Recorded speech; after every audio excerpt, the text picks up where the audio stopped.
بسم اللہ الرحمن الرحیم۔ السلام علیکم ورحمۃ اللہ وبرکاتہ۔ اسلام ایک کامل و مکمل دین ہے۔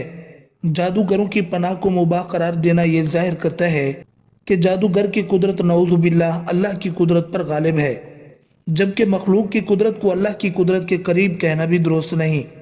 بلا شبہ جو اسے مباح قرار دیتا ہے اس نے نبی کریم صلی اللہ علیہ وسلم کا یہ فرمان نہیں پڑھا، من اتا عرافا او کاہنا یؤمن بما یقول فقد کفر بما انزل علی محمد صلی اللہ علیہ وسلم۔ جو کسی نجومی یا کاہن کے پاس گیا اور اس کے کہنے پر یقین کیا، بلا شبہ اس نے محمد صلی اللہ علیہ وسلم پر نازل ہونے والی شریعت کا انکار کیا۔ سیدہ عائشہ رضی اللہ تعالیٰ عنہ ایک مرتبہ بہت زیادہ بیمار ہو گئیں اور ان کی بیماری طول پکڑ گئی۔ مدینے میں ایک آدمی آیا جو علاج کیا کرتا تھا۔ سیدہ عائشہ رضی اللہ عنہ کا بھتیجا انہیں اس کے پاس لے گیا تاکہ ان کی بیماری کے بارے میں اس سے پوچھیں، تو اس نے کہا، اللہ کی قسم تم ایسی عورت کی بات کر رہے ہو جو جادو زدہ ہے، اس پر اس کی لونڈی نے جادو کیا ہوا ہے۔ اس سے پوچھا گیا تو اس نے کہا، میں نے ارادہ کیا تھا کہ وہ فوت ہو جائے اور میں آزاد ہو جاؤں۔ راوی نے کہا، وہ لونڈی مدبرہ یعنی مالک کی وفات کے بعد آزاد ہونے والی تھی۔ سیدہ عائشہ رضی اللہ عنہا نے کہا، اسے عرب کے سب سے برے مالکوں کو بیچ دو اور اس کی قیمت سے ایک اور لونڈی خرید لو۔ ایک سوال یہ ہے کہ کیا شیطان موت کے وقت بہکانے کے لیے آتا ہے؟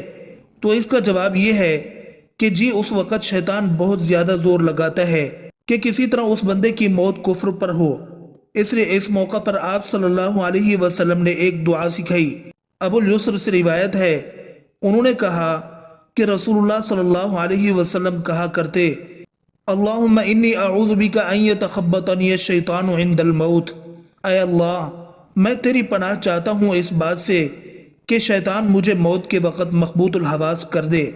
صلح حدیبیہ کے بعد جب نبی صلی اللہ علیہ وسلم مدینہ واپس تشریف لائے تو محرم 7 ہجری میں خیبر سے یہودیوں کا ایک وفد مدینہ آیا اور ایک مشہور جادوگر لبید بن عاصم سے ملا جو انصار کے قبیلہ بنی زریق سے تعلق رکھتا تھا۔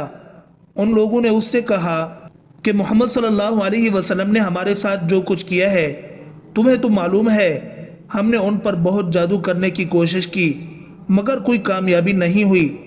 اب ہم تمہارے پاس آئے ہیں کیونکہ تم ہم سب سے بڑے جادوگر ہو۔ لو، یہ 3 اشرفیہ حاضر ہیں، انہیں قبول کرو اور محمد صلی اللہ علیہ وسلم پر ایک زور کا جادو کر دو۔ اس زمانے میں حضور صلی اللہ علیہ وسلم کے ہاں ایک یہودی لڑکا خدمتگار تھا۔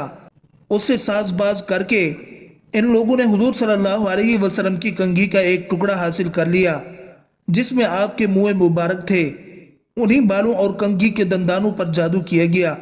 بعض روایات میں یہ ہے کہ لبید بن عاصم نے خود جادو کیا تھا اور بعض میں یہ ہے کہ اس کی بہنیں اس سے زیادہ جادوگرنیاں تھیں، ان سے اس نے جادو کروایا تھا۔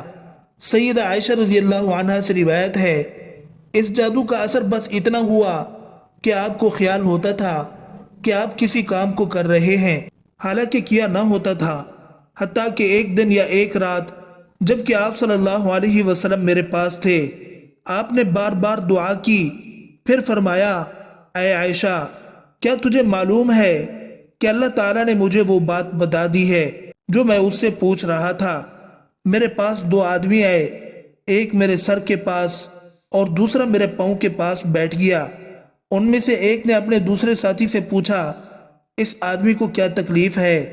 اس نے کہا، اس پر جادو کیا گیا ہے۔ اس نے کہا، کس نے کیا ہے؟ اس نے کہا، لبید بن عاصم نے۔ اس نے کہا، کس چیز میں؟ کہا، کنگھی بالوں اور نر کھجور کے شگوفے میں۔ اس نے کہا، وہ کہاں ہے؟ کہا، بیر زربان کی تہ میں پتھر کے نیچے۔ پوچھا، اب اس کے لیے کیا کیا جائے؟ جواب دیا کہ کنویں کا پانی سونت دیا جائے اور پھر پتھر کے نیچے سے اس کو نکالا جائے۔ اس کے بعد نبی صلی اللہ علیہ وسلم نے حضرت علی رضی اللہ عنہ، حضرت عمار بن یاسر رضی اللہ عنہ اور حضرت زبیر رضی اللہ عنہ کو بھیجا۔ ان کے ساتھ جبیر بن ایاس الزرقی اور قیس بن محسن الزرقی یعنی بنی زریق کے یہ 2 اصحاب بھی شامل ہو گئے۔ بعد میں حضور صلی اللہ علیہ وسلم خود بھی چند اصحاب کے ساتھ وہاں پہنچ گئے۔ پانی نکالا گیا اور وہ غلاف برآمد کر لیا گیا۔ اس میں کنگھیاں اور بالوں کے ساتھ ایک تانت کے اندر 11 گرہیں پڑی ہوئی تھیں اور موم کا ایک پتلا تھا جس میں سوئیاں چبھی ہوئی تھیں۔ اس کنویں کا پانی گویا کہ مہندی ملا ہوا تھا اور اس کی کھجوریں گویا شیطانوں کے سر تھے۔ جبرائیل علیہ السلام نے آ کر بتایا کہ آپ معوذتین پڑھیں۔ چنانچہ آپ ایک ایک آیت پڑھتے جاتے اور اس کے ساتھ ایک ایک گرہ کھولی جاتی اور پتلے میں سے ایک ایک سوئی نکالی جاتی رہی۔ خاتمہ تک پہنچتے ہی ساری گرہیں کھول گئیں، ساری سوئیاں نکل گئیں اور آپ جادو کے اثر سے نکل کر بالکل ایسے ہو گئے جیسے کوئی شخص بندھا ہوا تھا، پھر کھل گیا۔ ایک سوال یہ ہے کہ کیا کوئی آدمی از خود جادوگر کو قتل کر سکتا ہے؟ تو اس کا جواب یہ ہے کہ شریعت مطہرہ میں جادو کرنا اور کروانا یا اس میں تعاون کرنا حرام اور سخت گناہ ہے۔ اگر جادو میں کفری الفاظ ہوں یا کفری عقیدہ ہو اور اس کو حلال سمجھتا ہو تو یہ کفر ہے، اس کی سزا قتل ہے۔ اور اگر اس میں کفری عقائد و کلمات نہ ہوں اور جادو کرنے یا کرانے والا اس کو حلال بھی نہ سمجھتا ہو لیکن جادو سے لوگوں کو نقصان پہنچاتا ہو تو یہ فاسق ہے۔ اس صورت میں بھی زمین میں فتنہ و فساد کو ختم کرنے کے لیے حاکم وقت اس کو تعزیراً قتل کر سکتا ہے۔ لہٰذا اگر کوئی شخص واقعتاً کسی پر جادو کروانے کا اعتراف کرتا ہے اور گواہان کے ذریعے جادو ثابت ہو جاتا ہے تو اسلامی حکومت میں حاکم وقت یا اس کا نائب اس کو سخت سے سخت تعزیری سزا دے سکتا ہے۔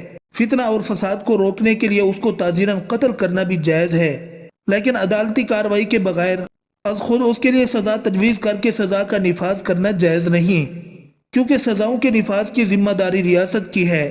شرعی اعتبار سے کسی کو یہ حق حاصل نہیں ہے کہ وہ شرعی سزاؤں کا نفاذ ماورائے عدالت از خود کرنے لگے۔